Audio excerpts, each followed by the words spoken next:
When working with aerial lifts, it's important to know and understand your equipment, the equipment's capabilities and limitations, and of course, the safety basics. Today's program will help you understand the safety basics of aerial lifts. It's your responsibility to make sure you've been properly trained and authorized by your company before you attempt to use this or any other type of equipment.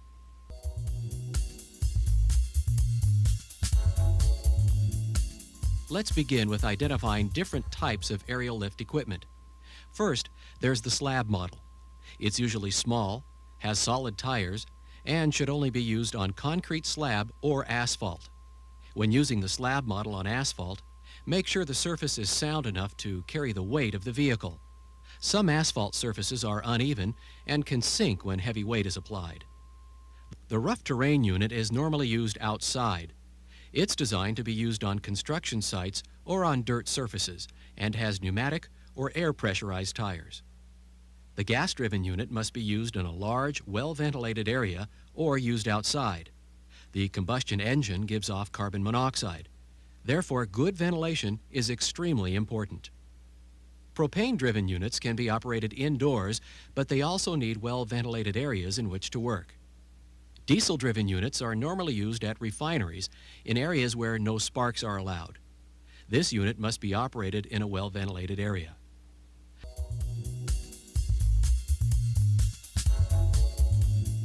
The battery-operated unit is designed for use in areas where there is poor ventilation, but you should keep in mind that batteries can discharge hydrogen gas, which can be flammable.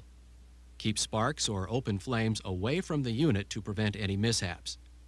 Always refer to your equipment manufacturer's recommendations regarding each piece of equipment you use. The manufacturer is the most knowledgeable about the safety features and precautions needed for each piece of equipment.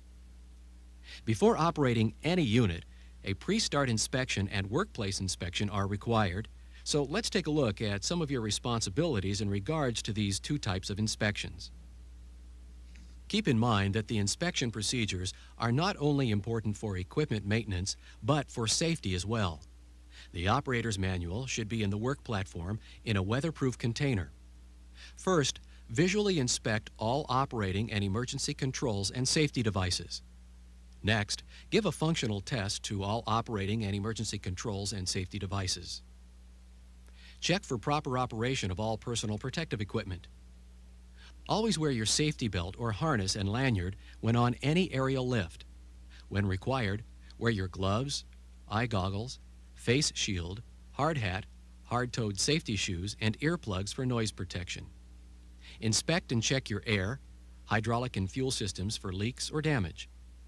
Also look for loose, ill-fitting, or missing parts. Check the tires and wheels for any damage, and make sure pneumatic tires have adequate tire pressure.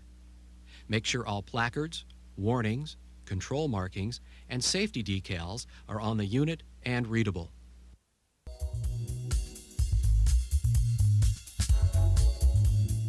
When on the aerial lift, be sure you're completely enclosed by your guardrail and make sure it's properly bolted down and secured. If your unit is equipped with outriggers, check them for proper operation. Keep in mind that outriggers are for stabilizing the aerial lift, not for leveling the lift.